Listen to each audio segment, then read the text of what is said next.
اس میں. بالکل ٹھیک، بالکل ٹھیک. اس میں شیخ ذمہ داری پہ اگر بات کی جائے، مساجد کی کیا ذمہ داری ہے، علماء کی کیا ذمہ داری ہے، حکومت کی کیا ذمہ داری ہے، انسٹیٹیوٹس کی، تاکہ ان تک بھی آواز جائے، کیونکہ یہ اب وہ معاملات شیخ نہیں ہیں جن پہ بات نہیں ہونی چاہیے، یا ہم کہیں یار یہ چھوٹے معاملات ہیں، باقی معاملات بڑے ہیں. لوگوں کی زندگیاں برباد ہو رہی ہیں. ہمارے پاس آتے ہیں کیسز، مرد ختم ہو رہا ہے، اسے ایڈکشنز اس طرح کی ہو رہی ہیں، اور عورتیں بیچاری رول رہی ہیں. تو میرا خیال مساجد سے بھی آواز بلند ہونی چاہیے. دیکھیں مساجد سے جو آواز بلند ہوگی وہ کیا ہوگی؟ وہ یہی ہوگی جو میں آپ بات کر رہے ہیں. جی جی. مساجد والے بے حیائی کے خلاف بات کر سکتے ہیں. صحیح. مساجد والے یہ کہہ سکتے ہیں کہ یہ آنکھوں کا زنا ہوتا ہے، اس سے بچ جائیں. مساجد والے یہ کہہ سکتے ہیں کہ ہاتھوں کا بھی زنا ہوتا ہے. مساجد والے آپ کو احادیث سنا سکتے ہیں. مساجد والے آپ کو، اور میں نہیں سمجھتا کہ نہیں سنائی جا رہی، ہر جگہ پہ احادیث بھی سنائی جا رہی ہیں، لوگوں کو موٹیویشن بھی دی جاتی ہے کہ اس طرح کی حرکتیں نہ کریں. مثال کے طور پر دیکھیں، میں نے وہ حدیث سنائی تھی، پتہ نہیں کس پلیٹ فارم پہ، کس میڈیا پلیٹ فارم پہ سنائی، اور وہ بہت یعنی وائرل ہوئی. اور مجھے پوری دنیا میں وہ جو تنہائی والی حدیث ہے جو حضرت ثوبان رضی اللہ تعالیٰ عنہ، اب وہ دیکھیں اسی طرح میڈیا پلیٹ فارم پہ میں نے عرض کیا تھا، اور نبی کریم صلی اللہ علیہ وسلم نے، مجھے تو لگتا ہے وہ حدیث ہے ہی آج کے دور کے بارے میں. دیکھیں صحابہ کرام کے دور میں کیا وہ حدیث کیا ہوگی.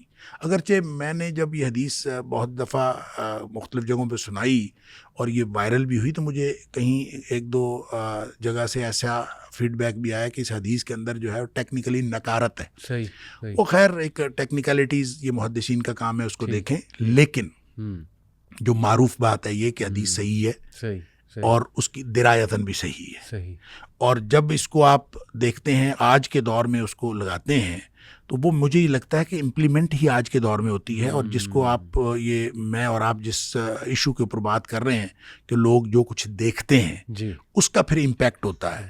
اس کا جو نبی کریم صلی اللہ علیہ وسلم نے فرمایا، اچھا حدیث کے الفاظ دیکھیں، میں اپنی امت کے ایسے لوگوں کو جانتا ہوں، لَأَعْلَمَنَّ، میں لازماً ان لوگوں کو جانتا ہوں کہ جو میری قوم کے لوگ ہیں، میری امت کے لوگ ہیں، میں ان کو جانتا ہوں کہ وہ قیامت والے دن تہامہ کے پہاڑوں کے برابر اعمال لے کے آئیں گے. اس کا مطلب ہے بہت اچھے اعمال کیے ہوں گے، تہامہ کے پہاڑوں کے برابر، اور تہامہ کے بہت اونچے پہاڑ ہیں. پھر نبی کریم صلی اللہ علیہ وسلم، صحابہ ڈر گئے، اللہ کے رسول صلی اللہ علیہ وسلم آپ ہمیں بتا دیں، ہمیں ان کے بارے میں بتائیں، اس لیے کہ ہمیں تو ان کا پتہ نہیں ہے. تو نبی کریم صلی اللہ علیہ وسلم تمہارے جیسے ہیں، تمہارے جیسی ان کی صفات ہیں، اور تمہارے جیسے ان کے جسم ہیں، تو تمہارے جیسے معمولات ہیں، جو معمولات تم کرتے ہو وہ کرتے ہیں. تو پھر فرق کیا ہے؟ نبی کریم صلی اللہ علیہ وسلم ان کا فرق یہ ہے، اذا خلو بمحارم اللہ انتہکوها. فرق یہ ہے کہ جب تنہائی میں ہوتے ہیں تو اللہ کی حرمتوں کو پامال کرتے ہیں. اب تنہائی میں حرمتوں کو پامال کرنا، میں یہ عرض کرتا ہوں کہ صحابہ کرام کے دور میں ایک آدمی، اس نے کنڈی لگا لی اپنی اندر سے، کمرے میں بیٹھا ہوا ہے، تنہا بیٹھا ہوا ہے، تو وہ صحابہ کرام کے دور میں وہ تنہائی میں کیا حرمت پامال کرے گا؟ صحیح. یہ حرمت پامال کرنے کا دور تو اب ہے کہ ہر شخص کے ہاتھ میں موبائل ہے، اور وہ جہاں مرضی بیٹھا ہے وہ تنہائی کے اندر حرمتیں پامال کرے گا. لہٰذا اس کو اپنا دین برباد کرنے والی بات ہے، اپنا سب کچھ، سارے اعمال برباد کرنے والی بات ہے.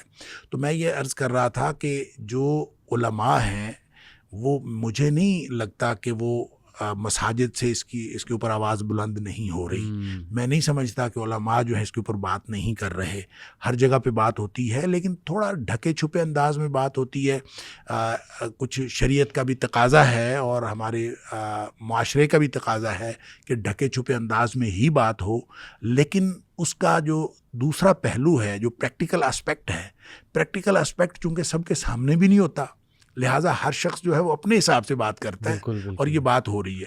جو میں یہ سمجھتا ہوں، اس کے آپ جو کہہ رہے تھے کہ حکومت کو کیا کرنا چاہیے، اس میں سوری آپ کی بات کاٹ رہا ہوں. اگر مساجد، میں اپنا ایک اگر سجیشن دوں، آپ بھی اس پہ رائے دیجیے گا کہ مساجد تھوڑا سا پرو ایکٹیو ہو کے، یہ تو چلیں ٹھیک ہے نا، ایک جنرل بات، پرو ایکٹیو اپروچ یہ ہے کہ اس موضوع پہ ورک شاپس رکھیں، محلے کے کپلز کو بلائیں، بالکل ٹھیک، نائٹس ایسی رکھیں، فیملی نائٹس رکھیں، اس میں ایسے موضوعات چوز کریں, کپلز کو بٹھا کر سمجھائیں کہ حرام کیا ہے, حلال کیا ہے, کیسے کرنا ہے. تو مساجد سے ایک بہت ریپڈ چینج بہت ہر محلے میں. میں تو یہ اکثر یہ کہا کرتا ہوں, اور یہ بات یہ بھی میں سمجھتا ہوں حکومت کی طرف جاتی ہے جی کہ حکومت کو یہ چاہیے, جیسے ملائیشیا کے اندر ہے صحیح کہ ملائیشیا کے اندر باقاعدہ ایک میٹریمونیل میٹرز کا ایک کورس ہوتا ہے, زبردست. اور جب تک وہ بچہ بچی کورس نہیں کر لیتے ان کی شادی نہیں ہوتی. زبردست. اچھا, اور پھر وہ عمرہ بھی غالباً اس کا حصہ ہے کہ وہ عمرہ بھی کر کے آتے ہیں. اچھا, اب یہ جو ساری چیزیں اگر ہم بھی کوئی اس طرح کا کوئی نکاح نامے کے ساتھ اٹیچ کر دیں, کوئی 2 مہینے کا کورس, کوئی 2 ہفتے کا کورس رکھ دیں, صحیح 2 ہفتے کا ہی کورس رکھ دیں کہ وہ پہلے بچہ بچی وہ کورس کریں گے تو پھر ان کا نکاح ہوگا, اس کے بغیر نکاح نہیں ہوگا. تو اس کے اوپر جو ہے وہ ساری چیزیں ہی اس میں آ سکتی ہیں. اس میں آپ ایک سائیکالوجسٹ کو بلا لیں کہ وہ ان کو گائیڈ کرے, اور ایک عالم دین کو بلا لیں وہ اس کو گائیڈ کرے. ایک پراپر کورس بن سکتا ہے, 2 ہفتے کا بھی بن سکتا ہے, بہت شاندار کورس بن سکتا ہے. اور 2 ہفتے کا کورس کرنا کسی کے لیے ایسا مشکل بھی نہیں ہے. تو یہ اگر حکومت یہ کر دے تو میرے خیال میں یہ بہت بڑی خدمت ہوگی کہ شادی سے پہلے بچہ بچی. دیکھیں مسائل صرف پورنوگرافی کے نہیں ہیں, جی مسائل اور بھی ہیں. بالکل. یعنی وہ بچے بچیاں جو ایک خاص قسم کے بیک گراؤنڈ سے آتے ہیں, وہ اپنا خاص کلچر اور خاص مینٹلٹی لے کے آتے ہیں. صحیح. اور جب دوسرا جو کاؤنٹر پارٹ ہے وہ دوسرے کلچر سے آتا ہے, وہ دوسری مینٹلٹی لے کے آتا ہے. لہٰذا ان دونوں کا آپس میں کسی بھی بات پہ متفق ہونا یہ بہت مشکل بات ہے.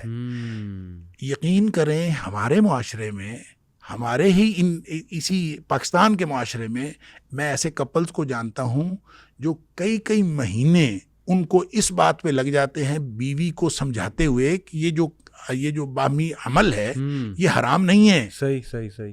اور بیویاں سمجھتی ہیں کہ یہ حرام ہے. بالکل. اور بیویاں شکایت کرتی ہیں کہ یہ میرا میاں جو ہے یہ تو بدماش ہے.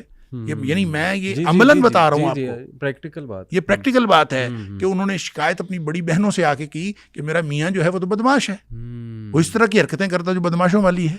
یعنی ان کی تربیت نہیں ہے, ان کو کسی نے بتایا نہیں ہے. چاہیے یہ تھا کہ ان کے گھر والے بتاتے, ان کی ماں بتاتی, ان کی بڑی بہنیں بتاتی, کسی نے نہیں بتایا اس کو. اور میں یہ سمجھتا ہوں کہ یہ دونوں طرف یہ معاملہ ہے, اور اس کو صرف یہ کسی ایڈکشن کی بات نہیں ہے, ادروائز بھی اس کی بہت ضرورت ہے کہ میٹریمونیل میٹرز کے اوپر ایک ورکشاپ رکھی جائے.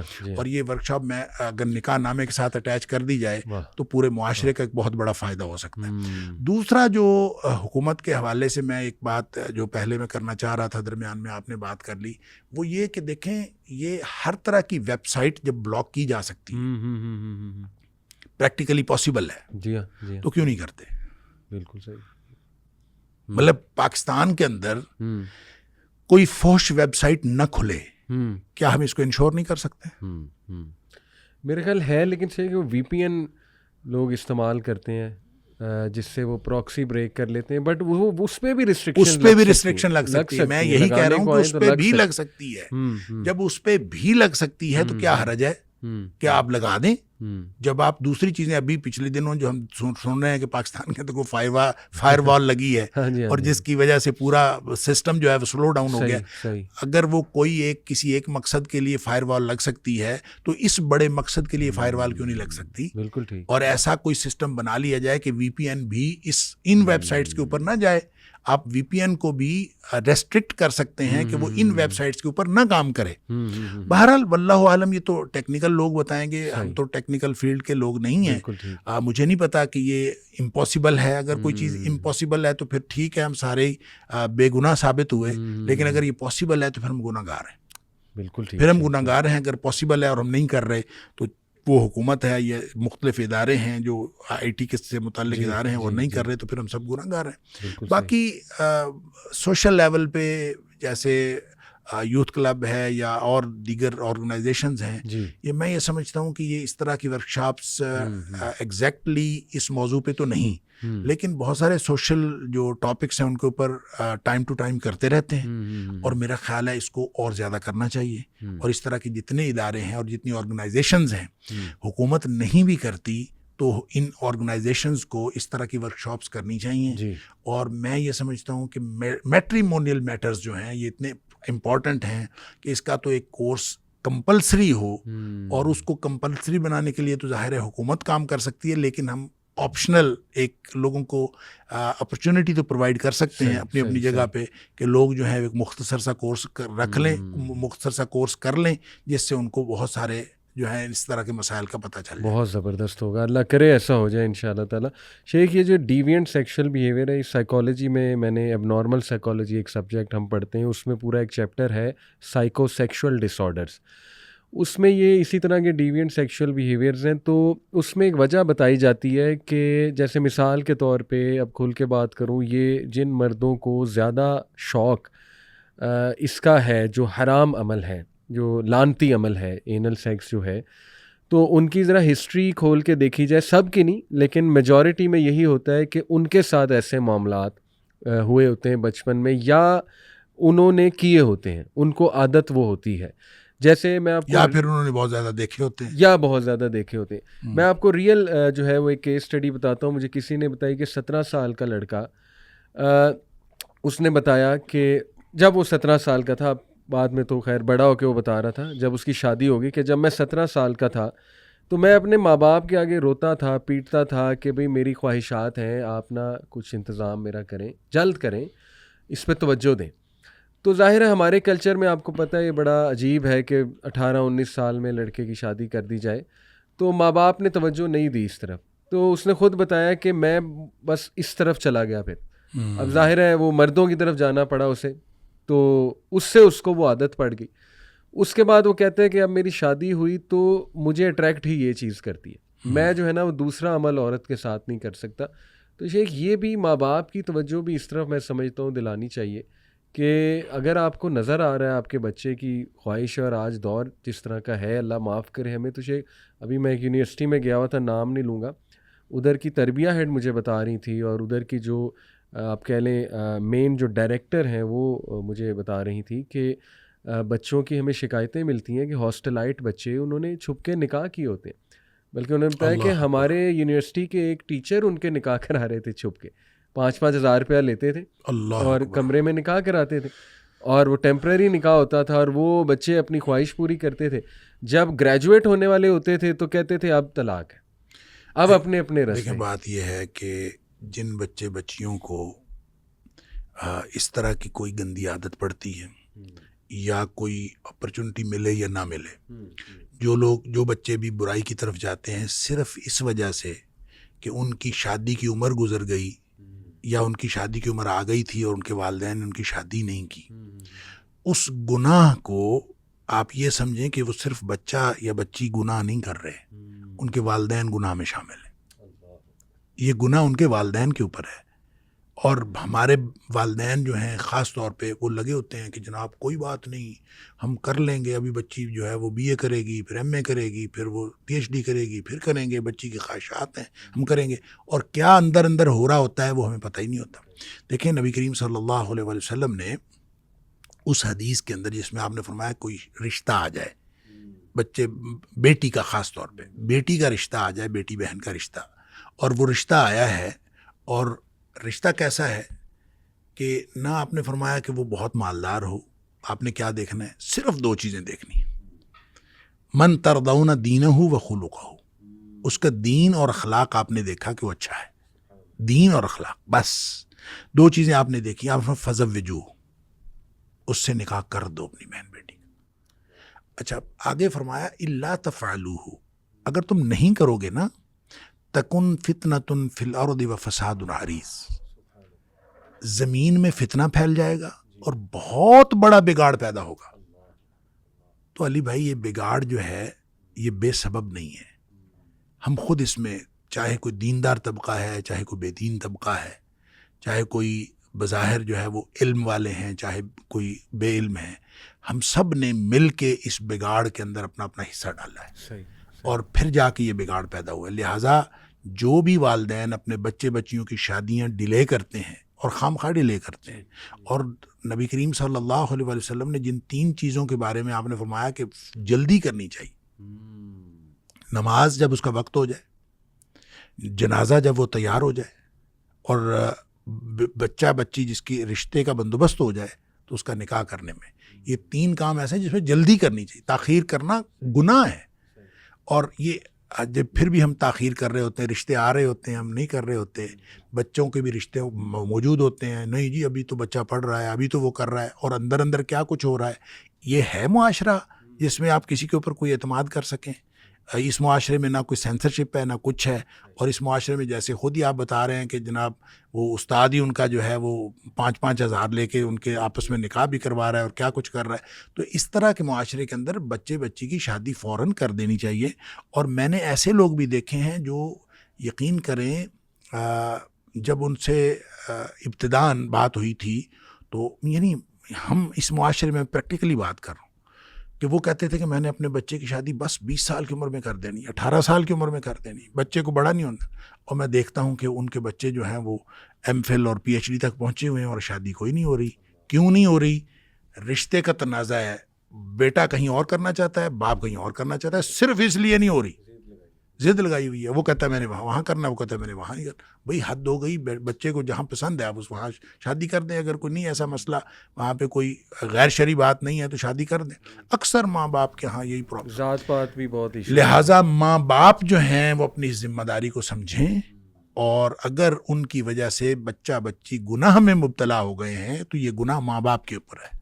لہٰذا وہ اپنے آپ کو بھی اس عذاب سے بچائیں اور بچے بچی کو بھی عذاب سے بچائیں, اور ان کی ٹائملی شادیاں کریں. اس سے بڑی اور کوئی بات نہیں ہے. اور باقی پھر جو حکومت کے کرنے کا کام ہے وہ اپنی جگہ ہے, اور جو سوشل ورکرز جو ہیں جو ان کو سوشل لیول پہ کام کرنے کا وہ ان کا کام ہے. اس میں شیخ یہ بھی بڑا ضروری ہے پریکٹیکل سلوشنز کی بات کریں. سوری, اس سے پہلے میں ایک وہ ڈسکلیمر دوبارہ دے دوں کہ جو پہلی آپ نے بات کی تھی کہ کوئی بھی سچویشن آپ خود سے ایکسکیوز نہ بنائیں.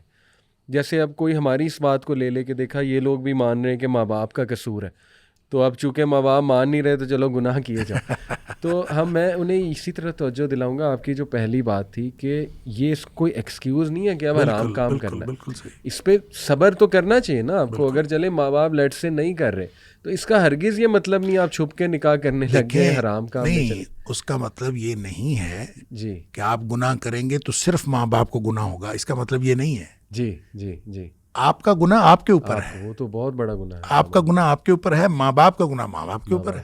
یعنی یہ کہنا چاہیے کہ ماں باپ بھی گناہ میں شامل ہیں. صحیح.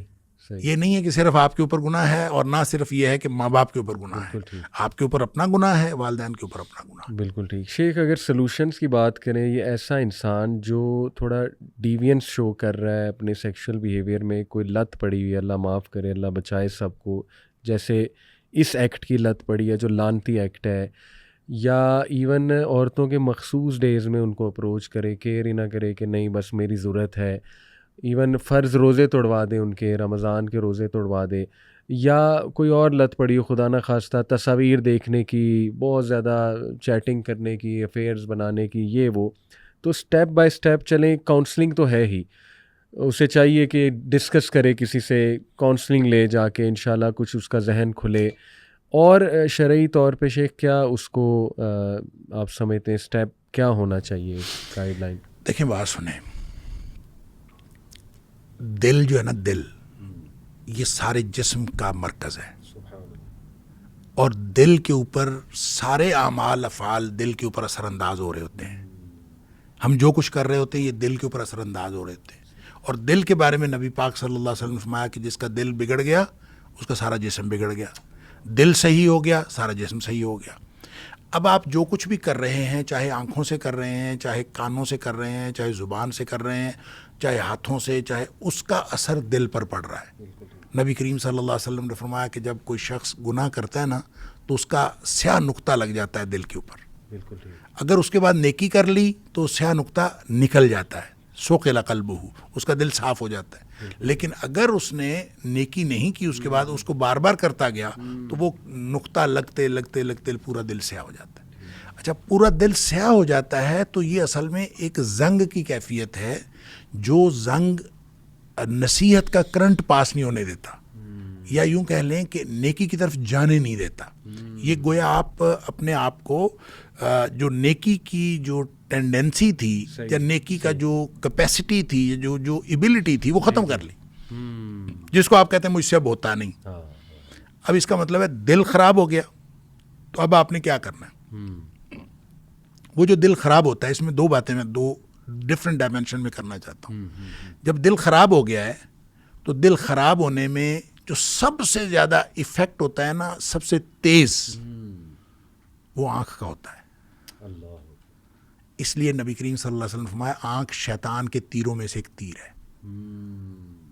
ٹھیک ہے جی، یہ ہو نہیں سکتا کہ یہ کسی جگہ پہ پڑے اور یہ آپ کے اوپر شیطانیت جو ہے وہ طاری نہ کر دے، شیطنت طاری نہ کر دے، یہ ہو نہیں سکتا. لہٰذا اس کو نگاہ کو جو ہے وہ اس کی حفاظت کرنی بہت ضروری ہے. جب آپ بد نظری کرتے ہیں، انسان کے عمل کے اوپر ہر چیز کا فرق پڑتا ہے، لیکن جتنا عبادت کو، نیکی کو ختم کرنے میں اور اس کو ڈیمیج کرنے میں اور بلیمش کرنے میں جتنا کردار ہے بد نظری کا، اتنا کسی اور چیز کا نہیں. جس نے ایک دفعہ بد نگاہی کی، ہو نہیں سکتا کہ اگلی دفعہ نماز وہ اس خشوع و خضوع سے پڑھ لے جس خشوع و خضوع سے پچھلی دفعہ پڑھ رہا تھا. لہٰذا پہلی بات تو یہ ہے کہ وہ اپنے آپ کو بد نظری سے بچائے. اچھا، بد نظری کو ہم بہت سارے لوگ جو ہیں اس کو گناہ ہی نہیں سمجھتے. اچھا، مثلاً میں آپ کو بتاتا ہوں، میں 2006-07 میں گلاسگو میں تھا، تو ہمارا جو ہے نا وہ نان مسلمس کے ساتھ ایک انٹریکشن تھا. کسی آرگنائزیشن نے رکھا ہوا تھا ایک ڈنر نان مسلمس کے ساتھ، اور طے یہ ہوا تھا کہ ہر ٹیبل کے اوپر جو ہے نا مسلمس بھی ہوں، نان مسلمس بھی ہوں، تاکہ ان کو اسلام کا تعارف ہو. تو ظاہر ہے خواتین بھی تھے، میل بھی، فیمیل بھی، سب بھی. تو ہم وہاں سے اٹھے، ہم نے نماز عشاء کی پڑھنی تھی. تو میں نے جب ہم مسجد میں آئے تو میں نے کہا یار وضو کر لیں دوبارہ، بد نظری بہت ہوئی ہے. تو میں نے کہا بد نظری بہت ہوئی ہے، وضو کر لیں. تو میرے ساتھ ایک امام تھے وہاں کے، تو وہ مجھے کہتے ہیں بد نظری سے وضو ٹوٹ جاتا ہے. میں نے کہا جی اگر بد نظری سے وضو نہ ٹوٹے نا تو بد نظری نہیں رکتی. اگر اس سے وضو نہ ٹوٹے تو پھر یہ کبھی نہیں رکتی ہی نہیں ہے. اس کو بد نگاہی کو گناہ سمجھیں کہ جو آپ کا وضو توڑ دیتی ہے، آپ کی نیکیوں کو بلیمش کرتی ہے. اس لیے سب سے پہلا کام یہ کریں کہ باوضو رہیں. جو نکلنا چاہتا ہے نا وہ باوضو رہا کرے.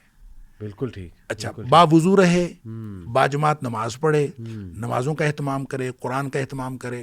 اور جب وہ اس طرح کی نیکیاں کرے گا تو وہ جو دل کو ختم کرنے والی چیزیں ہیں وہ آہستہ آہستہ ٹھیک ہوتی جائیں گی.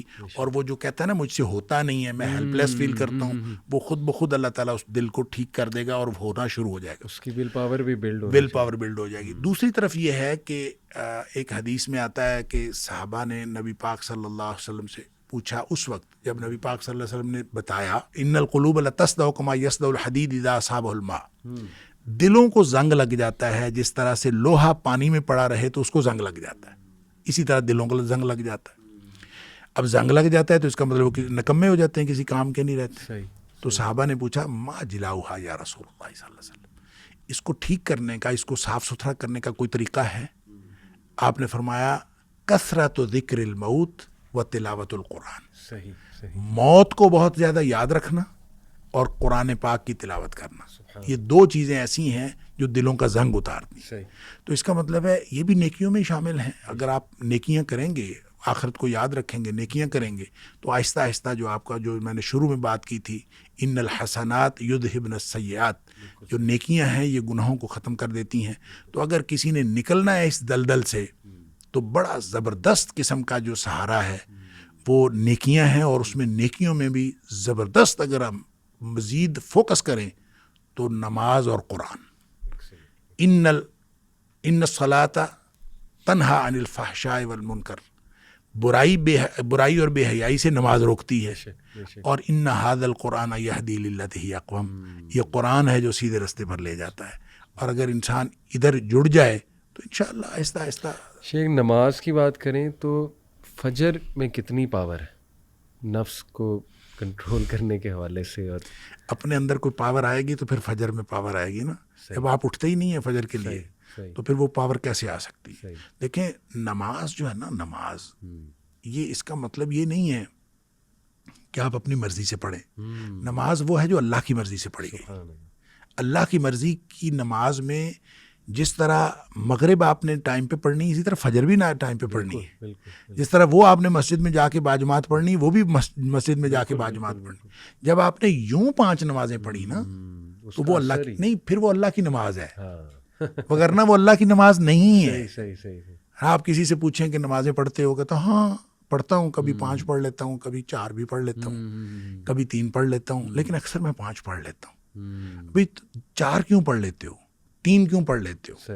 اس لیے کہ اپنی مرضی, اور اپنی مرضی سے 5 بھی پڑھ لی تو وہ آپ کی نماز نہیں ہے.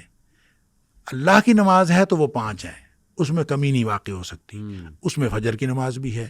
لہٰذا جب آپ یوں نماز پڑھیں گے, اقیم الصلاۃ, نماز قائم کریں گے, تو پھر اس کے اندر وہ طاقت پیدا ہوگی کہ آپ کو ہر چیز سے وہ روک لے گی.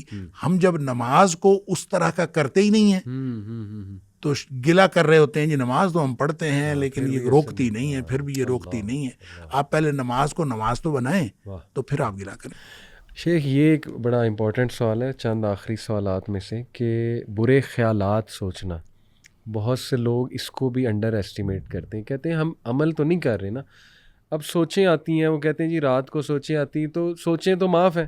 حدیث بھی کوٹ کرتے ہیں, کہتے ہیں کہ نبی صلی اللہ علیہ وسلم نے کہا جب تک عمل نہیں کرو گے تو سوچیں تو معاف ہے.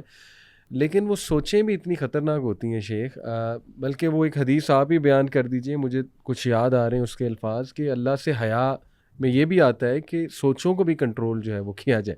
اس پہ بھی ضرور روشنی ڈالیں کہ سوچیں ہی تو وہاں لے جاتی ہیں انسان کو. سبحان اللہ. دیکھیں جو آپ جس حدیث کا ذکر کر رہے ہیں وہ اس میں نبی پاک صلی اللہ علیہ وسلم استحیوا من اللہ حق الحیا, اللہ سے اس طرح حیا کرو جس طرح اللہ سے حیا کرنے کا حق ہے. اللہ اکبر. تو صحابہ کرام نے کہا ہم اللہ سے حیا کرتے ہیں, اس میں کون سی بات ہے؟ نبی کریم صلی اللہ علیہ وسلم نے فرمایا من استحیا من اللہ حق الحیا فلیحفظ الراس وما وعا. اس کو اپنے دماغ, سر کی بھی حفاظت کرنی چاہیے اور جو کچھ دماغ میں ہے اس کی بھی حفاظت کرنی چاہیے, یعنی سوچوں کی حفاظت. اور اس کے علاوہ فرمایا ولیحفظ البطن وما ہوا, اور اپنے پیٹ کی اور اس کی جو خواہشات ہیں اس کی بھی حفاظت کرنی چاہیے. بالکل. اس کا مطلب یہ ہے کہ جب تک وہ اپنی سوچوں کی حفاظت نہیں کرتا, اور اس کے ساتھ ایک دو چیزیں اور نبی پاک صلی اللہ علیہ وسلم فرمائے, پھر آپ نے فرمایا ومن فعل ذلک, جو شخص یہ کرے گا اس شخص نے فقد استحیا من اللہ حق الحیا, اس شخص نے حیا کیا اللہ سے وہ حیا کی جو اللہ سے حیا کرنے کا حق. جو بات آپ نے مجھ سے پوچھی کہ سوچوں کو پاک نہیں کرتا, تو کیا یہ اس کے اوپر گناہ نہیں ہے؟ دیکھیں, ایک تو یہ والی حدیث کہ سوچوں کو جس نے پاک نہیں کیا اس نے اللہ سے حیا نہیں کی, ایک بات. دوسری بات یہ کہ قرآن کہتا ہے کہ ان السمع والبصر والفؤاد کل اولئک کان عنہ مسئولا. جس طرح نگاہوں کی باز پرس ہوگی, جس طرح کانوں کی باز پرس ہوگی, اسی طرح دل کی بھی باز پرس ہوگی. دل کے اندر جو باتیں ہیں اس کے بارے میں بھی پوچھا جائے گا. اور اسی طرح اللہ تعالیٰ نے قرآن میں فرمایا کہ جو چیز چاہے تم چھپاؤ چاہے تم ظاہر کرو, کیا ہے وہ نہیں سورہ بقرہ میں یحاسبکم بہ اللہ, اللہ تعالیٰ جو ہے وہ اس کے بارے میں تمہارا حساب لے گا. اچھا, اب جو چیز آپ ظاہر کرو, جو آپ ظاہر کرو چاہے چھپاؤ, جو کچھ دل میں ہے اللہ تعالیٰ جو ہے وہ تمہارا حساب لے گا. اس کا مطلب یہ ہے کہ دل میں جو کچھ بھی ہے اس کا حساب ہونا ہے, سوچوں کا بھی حساب ہونا ہے. یہ غلط ہے کہ سوچوں کا حساب نہیں ہونا. یہ فرق صرف یہ ہے کہ وہ سوچیں جو حضرات صحابہ کرام نے جو پوچھا کہ جب ہم کوئی عمل کرتے ہیں, جب ہم سوچیں آتی ہیں تو اس کے بارے میں پوچھا جائے گا کہ نہیں, تو نبی پاک صلی اللہ علیہ وسلم نہیں پوچھا جائے گا. یہ اصل میں غیر ارادی سوچیں ہیں, غیر ارادی سوچیں. غیر ارادی سوچ آئی, آپ نے جھٹک دی, نہیں جھٹکی گئی, پھنس گئے, کوئی بات نہیں, لیکن آپ کا ارادہ اس میں شامل نہیں ہے, اور آپ نے نہ اس کو زبان پہ لا کے اظہار کیا نہ آپ نے اس پر عمل کیا, اس کے اوپر کوئی گناہ نہیں. ایک سوچ وہ ہے جو آپ اس کو سوچ کے حظ اٹھاتے ہیں, پالتے ہیں. تو جس کو آپ جان بوجھ کے پالتے ہیں اس کے بارے میں یہ نہیں کہا گیا کہ اس کے بارے میں سوال نہیں ہوگا. دیکھیں جو نبی پاک صلی اللہ علیہ وسلم نے یہ فرمایا نا کہ سوچوں کے اوپر عمل نہ کیا جائے تو حساب نہیں ہوگا, وہ بالکل اسی طرح ہے جیسے آپ نے فرمایا پہلی نگاہ معاف ہے. پہلی نگاہ سے مراد غیر ارادی نگاہ ہے. اگر کسی نے ارادی طور پر پہلی نگاہ ڈالی تو وہ بھی معاف نہیں ہے, اس کا بھی حساب ہے. بالکل اسی طرح اگر سوچیں غیر ارادی ہیں تو اس کے اوپر کوئی حساب نہیں ہے, اور اگر سوچ پالتا ہے, سوچ کے اس کو پال کے اس سے لطف اٹھاتا ہے تو اس کا تو حساب ہے. اور یہی سوچیں انسان کو بدعمالی کی طرف لے کے جاتی ہیں اور انسان کے عمل کے اوپر اس کا اثر ہوتا ہے. اس لیے قرآن کی یہ بات اور نبی پاک صلی اللہ علیہ وسلم کا فرمان یہ بتاتا ہے کہ سوچوں کو بھی جب تک پاک نہیں کیا جائے گا اس وقت تک جو ہے وہ اللہ کے ہاں جواب دہی کے لیے اپنے آپ کو تیار نہیں کرتا. اس کو اپنے سوچوں کے بھی جواب دہی کے لیے تیار رہنا چاہیے اور اپنی سوچوں کو بھی پاکیزہ رکھنا چاہیے. اور شیخ کچھ بہت پاورفل آیات جیسے ہمیں خود ینگسٹرز آ کے بتاتے ہیں کہ جب ہمیں بہت سوچیں آئیں یا خواہش پیدا ہو تو کچھ آیات وہ کہتے ہیں ہم نے سلیکٹ کی ہوئی ہیں جو ہمیں بڑا ہیلپ آؤٹ کرتی ہیں. جیسے ولی من خاف مقام ربی جنتان, بڑی موٹیویشن ہے یہ ینگسٹرز کے لیے نا کہ جو ڈر گیا اللہ سے اکیلے میں اور سامنے کھڑے ہونے سے اللہ کے جواب دینے سے, تو اس کے لیے 2 جنت کے باغات ہیں. تو میں تو ینگسٹرز کو کہتا ہوں کہ جنت کے بارے میں سوچو کہ سبحان اللہ یہ دنیا کی عورتیں کیا ہیں. مطلب آپ جنت کو لے کر آؤ مائنڈ میں, آپ حوروں کا مائنڈ میں لے کر آؤ. کیا آپ کو نہیں چاہیے ہمیشہ کی زندگی نہیں چاہیے؟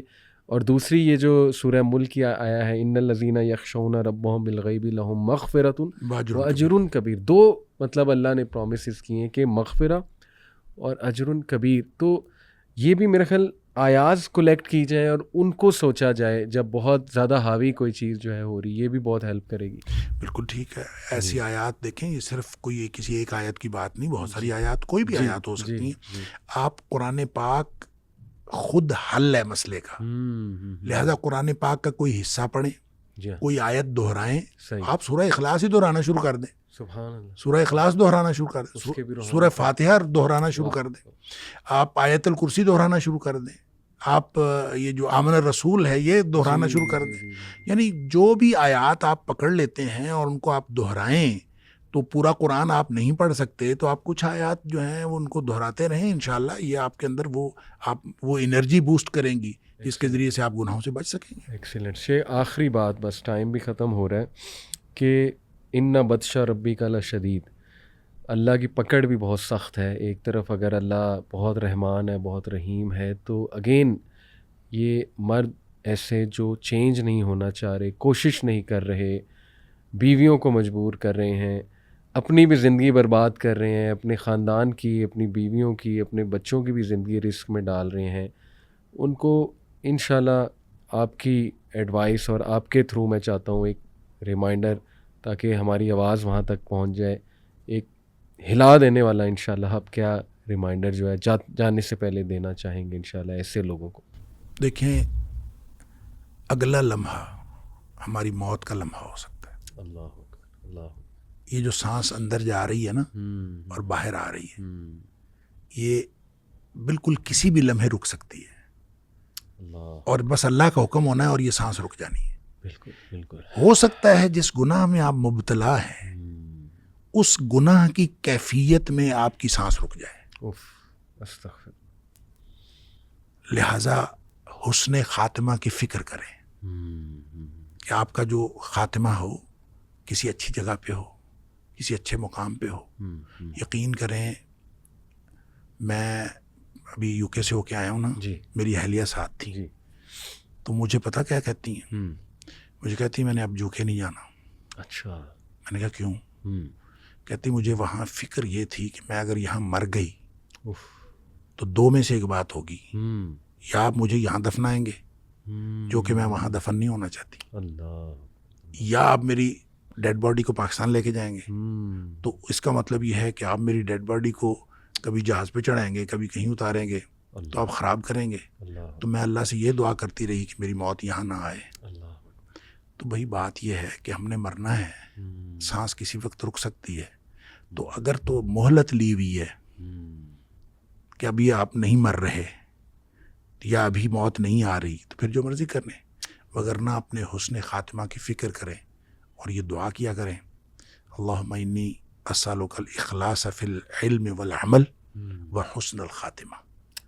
اللہ ہمیں حسن خاتمہ عطا فرمائے اور ہمارے علم اور عمل کے اندر اخلاص عطا فرمائے۔ آمین یا رب العالمین۔ اللہ سب کی مدد فرمائے، آمین۔ جو ہمارے بھائی اس میں پھنسے ہوئے ہیں، نکلنا چاہ رہے ہیں، ان کی بھی مدد فرمائے، خاص جو نہیں نکلنا چاہ رہے انہیں ہدایت دیں، آمین، توفیق دیں۔ اللہ تعالیٰ سب کو جو ہے وہ سمجھ عطا فرمائے۔ بہت شکریہ شیخ، جزاک اللہ خیر۔ السلام علیکم و رحمۃ اللہ وبرکاتہ۔